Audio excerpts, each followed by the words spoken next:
All right, it's Thursday's Off the Ball. Nathan with you until 10 o'clock this evening. Hope you're keeping well. We got a busy show ahead. We're keeping a close eye on Tallaght Stadium, where Dundalk are leading Molde by 1-0 in their opening game of the Europa League group stage. We'll be across to Will O'Callaghan shortly. We'll have post-match reaction on the football show, including chatting with the Dundalk coach, Shane Keegan. We'll have David Myler on the football show as well, reflecting on the week's Champions League, and John Giles on the Champions League, and also on that injury to Virgil van Dijk. That's coming up as always from 7:30. And from 8 o'clock, we're going to be reflecting on the 20 by 20 movement, because we are coming to the end of 2020, and they had a brilliant show yesterday with the likes of Martina Navratilova. We're going to talk with Rena Buckley, Fiona Steed and Sarah Colgan, one of the brains behind the 20 by 20 movement, to see just how successful it has been. So that is coming your way after 8 o'clock. Richie McCormack is with us. Evening, Richie.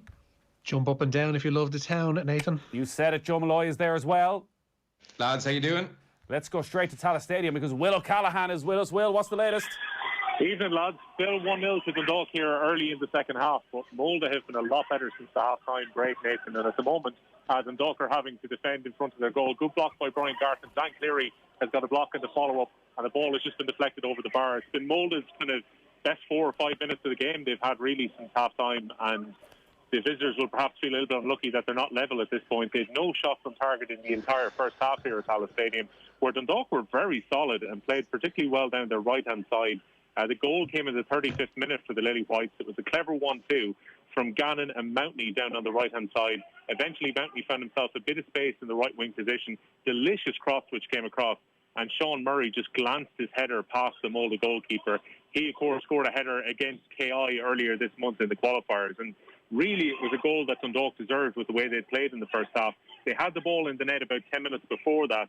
Patrick Hoopen heading the ball into the net, but it was a judge that he had fouled Martin Bjornbach in the build-up to it. It was a cross from the other side from Michael Duffy, which gave Hoopen the chance to head the ball into the net. But Dundalk looked really good value, 1-0 up at half-time. But Molde just kind of turned the screw here in the last 4 or 5 minutes, and particularly with the couple of passes they played just before you came to me, they're very unlucky not to be level. All right, thanks a lot for that, Will. Plenty more to come from Will across the evening. So 10 minutes gone in the second half out in Tallaght, and Dundalk leading by 1-0. Don't know if you've seen much of this, Joe, but Dundalk were unfortunate, had a goal disallowed in the first half before they eventually broke the deadlock. But right now, it is wave after wave of pressure from the Norwegians. Yeah, I mean, first of all, isn't it great to be talking about Dundalk in Europa League action? It's brilliant for Irish football. I was out for a walk. I missed the first 10 minutes, was getting some air, and I walked by a bunch of houses which had the match on, and you're thinking, this is fantastic for Irish football to be at this level. It was interesting at half-time, Damien Delaney and Brian Kerr were doing the match for Virgin, and they were certainly echoing Will's points on Dundalk doing very well, but definitely a few concerns. One of the points Damien Delaney picked out was that Dundalk weren't putting much pressure on the ball in midfield, i.e. when Molde had it. And so quite a lot of the time, the wingers were coming inside, the fullbacks were bombing on, and the midfielders had the time and space to pick nice diagonal passes, and suddenly Molde are in a really dangerous position. So that was an area of concern. One other point they picked out, kind of a weird one really, they were going Dundalk at corners several times over, 9 versus 5 in their own box, but nobody on the edge of the area. So on a couple of occasions, ball came out to the edge of an area from a corner and fell to Molde players who had time to get shots away. So a few concerns. I'm not surprised to hear Will say that Molde have made a good start. I mean, they have been good as well, but Dundalk are 1-up, and they've done lots of good stuff in that game as well. There's a chance for Molde here, but it is back safely in the arms of Gary Rogers. And we will talk to Shane Keegan after the game. We'll pass on the concerns of Damien Delaney and Brian Kerr to Shane ahead of next week's trip to Arsenal. Arsenal just gone behind against Rapid Vienna in their game. So, this is looking like it's going to be a very good night for Dundalk. But you feel, Richie, they're going to have to hang on for the next half an hour. If they go and they get this done, how big an achievement are we talking about? Well, they're looking to listen to Chris Shields yesterday. He was essentially doing a side-by-side comparison of the group they had 4 years ago and the group they have this time round. And in terms of rankings at the time of the draw, and how much you can read into that, it's open to interpretation. It's pretty similar to the group they had 4 years ago. He's saying that Zenit at the time were the highest ranked side in the group. They've got Arsenal, who are, I think, the highest ranked side in the competition this time round. And they, in the other two games, they have pretty similar opposition along the way too. Maccabi Tel Aviv was one of those sides last time out against which they profited, and they are looking to profit this time round again against the weaker sides, which you would think are Molde and and Rapid Vienna in this group. And if they can get 4 points, if they can, match what they did 4 years ago, I think it'd be huge, absolutely massive. And from a financial standpoint alone, like every point is worth something in this group from a financial standpoint. So they're going to walk away, hopefully, you would think, with I think another 500,000 from this if they pick up a win tonight. So it's every single game, every single point, absolutely massive for Dundalk. And hell, the CV, short as it might be, of Filippo Giovannioli is turning into a very impressive one. Filippo, he just keeps on delivering. Super Pippo, love him. Bloody hell, yeah. What are we talking? £1 million for a victory tonight? Yeah, I think it's 500,000 or $1 million, yeah. But either way, like, Jesus, it's massive money compared to what they would be earning domestically. And, has the chance to, and to be fair, we said this 4 years ago, and we've said it about Shamrock Rovers in the past as well, has the chance to revolutionise the club. And Dundalk seem to be in need of it.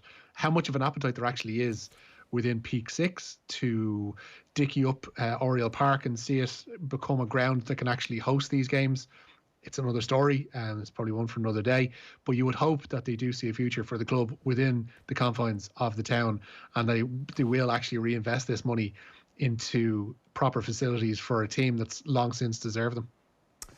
53106 is the text number. Add off the ball to get in touch on Twitter. It is the news round with Gillette. We don't just play the game, we change it. Gillette, made of what matters. Richie, I'm sure you were tuned in earlier.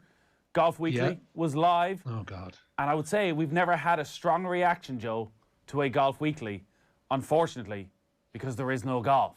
There is a lot of unhappy golfers out there. Listen, there's a lot of unhappy people up and down the country, and I think if you're listening to that news bulletin, there are clearly far more serious things going on in the country right now than people not being able to get a game of golf. But I think it's the lack of clarity as to exactly why golf isn't allowed to continue. And we had a message in from an M. Hennigan who was, well, I didn't see him in Marley Park this morning, but I was making the point I was in Marley Park walking around, and I've never seen it as busy, absolutely packed. People shoulder to shoulder almost. It was so busy trying to get around the place. And we were talking about one of the biggest, if not the biggest, second biggest park in Dublin. And he was making the point, straight across the road, you've got a golf course, hundreds of acres, empty, where people, you'd have what, 6 people max on a hole, perhaps? That it doesn't seem to make sense in a lot of ways, but listening to Stephen Donnelly in the Dáil today, they ain't for turning. No, and you rightly said you'd heard Stephen Donnelly even on Pat Kenty today saying they can't go down the route or start down the route of saying, okay, golf, you're okay. Then tennis is next in line. Okay, tennis, you're okay, because there'll be somebody else in line straight away. And I understand that. I think that's fair. Probably the communication hasn't been very good. That's been a theme of late. There is wiggle room here, like, not to bring it up again, but we touched on the fact that Leo Varadkar said only a week ago GAA couldn't happen at level 5, and then 4 days later it is going ahead at level 5. So there is a degree of politics at play here. And when golf clubs in particular, who will have to lay off staff now, everybody's upset who plays golf that they can't continue to play their golf, and that is very difficult as well. But you think of livelihoods at stake in golf clubs around the country in particular. They're looking at that and they're seeing the wiggle room, and it's not been explained to them, and that's the issue. So, for instance, the GAA Championships, some people wanted to go ahead, some don't. Lots of people are in the middle, they don't know. Similarly with the golf, we don't know. If the information was just put out there in a straightforward way, this is how many cases are courtesy of golf, therefore this is why we're shutting it down, or this is how many cases are courtesy of GAA, therefore this is why we're taking this route, it would be very hard to argue with. What's happening at the moment, I suspect, is that people are having to use their own minute experience to go look through the prism of that and say, well, I've played golf and I found it safe, therefore it's fine. And, that brings emotion into it. Whereas if we just had basic information, this is the reason we're doing it, here are the numbers, the maths almost, then I think it might be easier for those aggrieved golf clubs to accept it. Now, a last point, I also understand as well, we are in level 5. Like, the advice is please to stay at home. I think we all have a different mindset now of lockdown as opposed to in March. In March, it was like, well, we got to stay home and we go for our 1 or 2 kilometers walk. I think there was a different mindset with this lockdown. It's, I still want to get out and live my life, and golf is a part of that. So all of that is in play, and it's obviously led to a very pleasant week on Twitter, I feel, Nathan. We'll come back to that, but there's been a goal out in Tallaght. Will? Will is just so upset by the scoring of an equaliser from Molde. He's hung up, which is not very professional, Will. It's literally your job. Leave emotion at the gate when you get to Tallaght. Molde have scored. It's been coming since the start of the second half. They've been all over Dundalk. And I'm not sure if you saw who got it, Richie. Yeah, Etzaz Hussein, he was one of these players from midfield who was actually earmarked by Dundalk and Chris Shields in that press conference yesterday as one of the players they need to watch because they're fond of a goal from midfield. Or the Norwegian champions. From a build-up standpoint, it was a pretty similar build-up to the Dundalk opener. Cross coming in from the right, and then Etzaz Hussein finding himself in a bit of space in around the 12-yard box and volleying home past Gary Rogers to make it one apiece. And as you mentioned, Nathan, it had been coming. There's 26 minutes to go at Tallaght Stadium, and Molde are very much in the ascendancy. 570 grand for a win in the group stage, 190 grand though for a draw, which is where Dundalk are at the moment. Will is there, Will? You hung up out of just pure anger, it seems, but tell us what happened.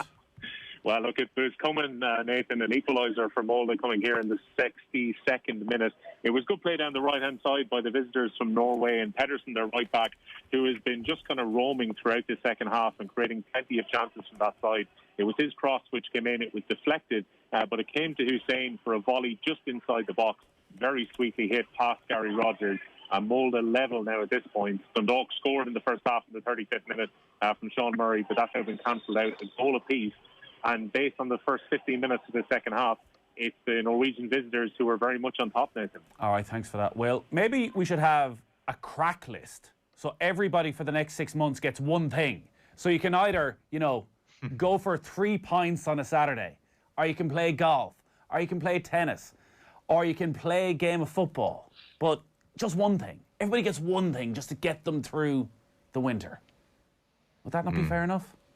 I think we'd all sign up for it. What's your take on the golf situation? Like, ultimately, if Neffet have looked into it and made their decision, they've made their decision. They have more expertise than clearly any of us. But I can understand how golf clubs looking around feel very aggrieved at the same time. What's your take?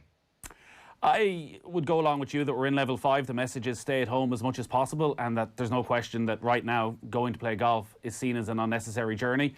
Mental health has been thrown out there again and again around absolutely every single sporting endeavour over the last few days, that this is a reason why people should be let out to play golf, and that those 4 hours in the open air isn't going to do anyone any harm. It'll only do them good. But where does that stop? Like, where do you call the limit? So it's golf, it's tennis. There's 20 other sports that aren't as big where people would love to get out. Even the team sports, junior soccer, junior football would all love to be out. So where do you stop? But I think it's just if they came out and said, well, there are very few cases with golf clubs, but in terms of contact tracing, that we've found that actually when we talk to people, they were at a golf club, there was 16 other people that they may have come into contact across that outside the clubhouse, at their car, and that this is an issue, that people are going across county boundaries to play golf, that they're not staying within the 5 kilometres to play golf, that it's actually just a headache that right now for the next 6 weeks we don't need. But as we mentioned on the pod, you would have hoped that 6-7 months into this, that when we got to the next lockdown, that those numbers would be readily available, that when it came to shutting off any part of society, there'd be a full, thorough explanation and almost a roadmap to it from 3, 6, 9 weeks out of, where we're heading to a situation where golf is going to be gone, where sport is going to be gone because this and this is happening. But it's just from where we were 2 weeks ago to where we are now is a world apart. Yeah, the lastminute.com approach has to stop. Yeah, and the whataboutery is probably going to have to stop at some stage as well. Good luck with that. People need to be careful about the mental health card as well, because as you mentioned, Nathan, that's been thrown around an awful lot in association with pretty much every different sport. And I appreciate that sports are an outlet for people to go and get exercise, to clear the head. But yeah, as somebody who would have their own mental health issues and somebody who actually is taking medication for it, it can be pretty insulting to see that the only route down to better mental health is going out for a game of whatever you prefer yourself. So I think people should be a bit more mindful, for want of a better term, about throwing that one around. It's getting supports there, as you say, for people who have very real issues right now with mental health. Unfortunately, there is an awful lot of people who you would worry about as this goes on and starts to drag on over the 6-9 months. What have you got for us, Richie, then? Yeah, Molde really have Dundalk under the cosh. I'm double screening it here. I have it on just underneath the laptop. But yeah, it is currently Dundalk 1, Molde 1. Hussein levelling up for Molde after the flying header from Sean Murray had given the Ersatz hosts the lead at Tallaght Stadium. Elsewhere in that group, in Group B, it's currently Rapid Vienna 1, Arsenal 0. Arsenal falling behind just 5 minutes after the break in the Austrian capital. There are just under 4,000 fans in attendance for the meeting of Standard Liège and Rangers in Group D. It's currently Standard 0, Rangers 1. A James Tavernier penalty is the difference between the sides there. Elsewhere in that group, Lech Poznan are currently up against Benfica. At 8, Tottenham welcome Lask to North London. Austrian opposition for another North London opponent tonight. Leicester entertain Zorya Luhansk, and Celtic take on the current Serie A leaders AC Milan. As I say, 8 o'clock starts for each and every one of those. Dan Martin won today's third stage of the Vuelta a España, continuing a fine year for Irish cycling. He came home ahead of the overall race leader Primož Roglič and Richard Carapaz. It's been amongst those three so far for the race in the Vuelta in Spain. Martin moved up to second on general classification after today's stage win, and after starting with back-to-back third place finishes, an emotional Martin dedicated the win to his family. You know what, I've come so close this year to winning. And I just really wanted to win a stage for this team because they've been so good to me. And the sponsors have supported us all through COVID. Like Silver Adams, the owner, and Ron Baron, and all the sponsors, all the team. There was no salary cuts or anything like that. And the team was really motivated for the whole of lockdown because of that, to train hard. And yeah, obviously the injury at the tour, we couldn't win a stage, but I was really determined to win a stage today. The team was amazing. Like every single one of them played a part in today's victory. And yeah, it's part for them and part for my wife as well, because this is the first time I've won a race since my kids were born, and it's really special. Yeah, good stuff for Dan Martin. Very emotional Dan Martin there after his stage victory. Sean and Tallah's been in touch. Lads, I'm not too sure I'd like Joe Molloy looking in my window when he's out for a walk. The missus would love it though.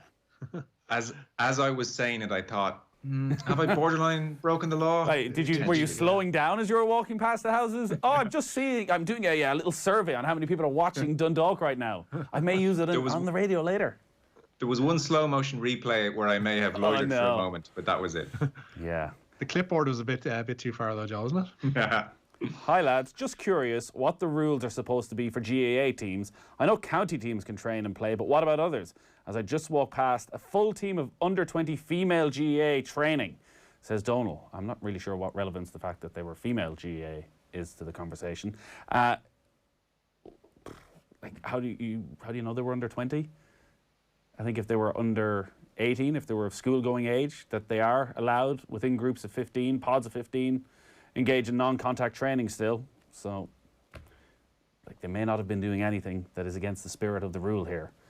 But listen, that's the stage we've got to, where everyone's watching everything, unfortunately. And if you think you're going out and just doing a little bit of training, somebody's going to be texting in a radio show about you.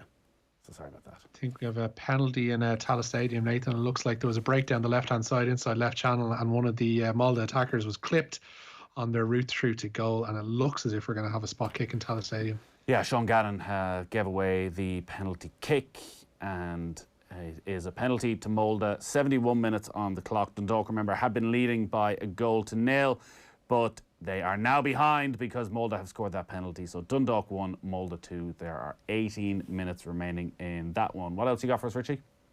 Waterford GAA confirming today that their senior footballers are unwilling to travel to take on Antrim in Division 4 of the Alliance Football League on Saturday afternoon. Waterford had said they would and still are happy to play the game at a neutral venue in the Republic, but Antrim would only offer a venue further south in their county than Ballymena. Reservations about travelling to the Belfast area had some players claiming their employers would enforce a 14-day isolation period if they travelled. The GPA are said to want to introduce testing of inter-county players at the earliest possible date, and speaking to WLR today, it's something the Waterford captain Conor Murray would back.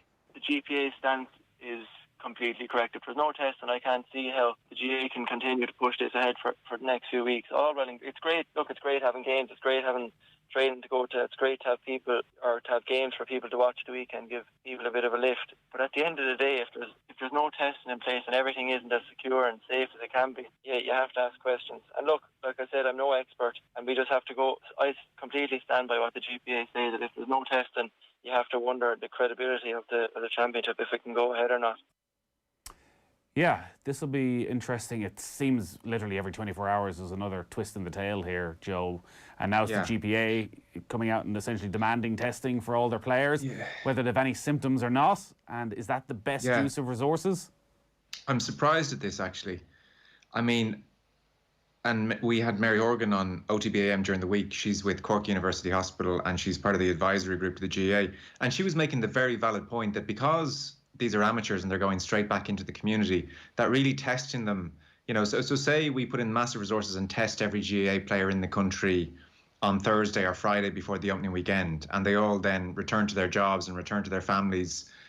It's just, it's a moment in time. They're not in a bubble going into a hotel, and therefore we can say, well, they've just been tested on the way into the bubble and they're safe.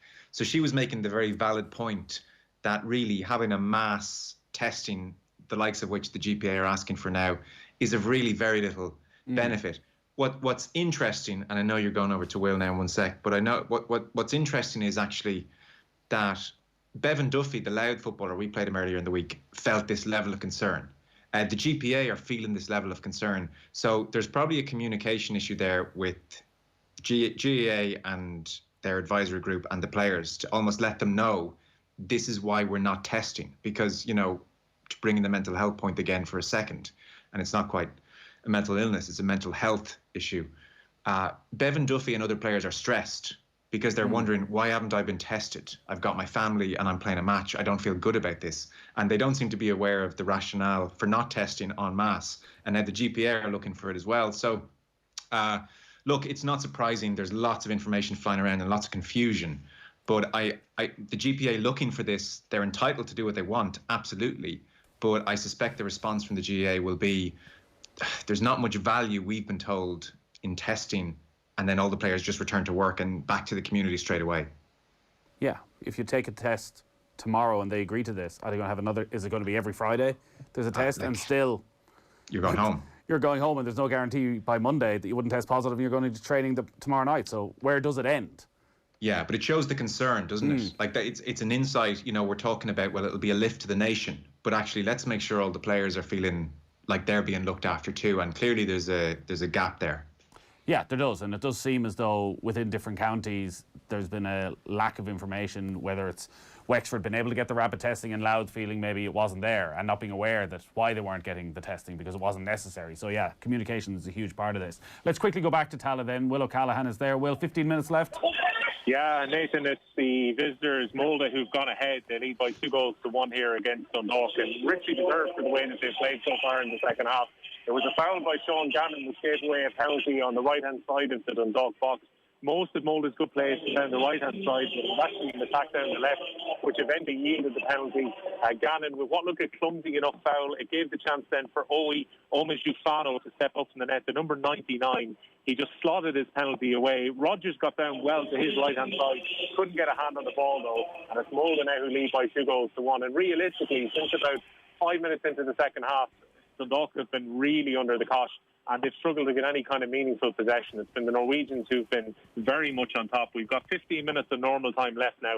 Sean Gannon is just about to be replaced, and it's Molde who lead here, Nathan, by 2-1. All right, lots more to come across the evening and on the football show when we bring a reaction to that game after 9. Just to let you know that the big names keep on coming as part of our Cabri FC series of remote road shows. So far, we've had in-depth chats with Gary Neville and Teddy Sheringham, Packy Bonner and Shay Given, and Sol Campbell and Ian Wright. And in the next couple of weeks, we're going to be talking to Glenn Hoddle and Harry Redknapp.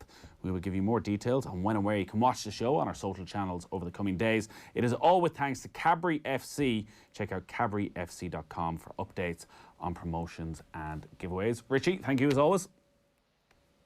No, Richie's gone. He's done a runner. He's had enough. And Joe's had enough as well. He's just gone. It's fine. It's me all by myself. John Giles is up next though. The News Round on Off the Ball. With Gillette.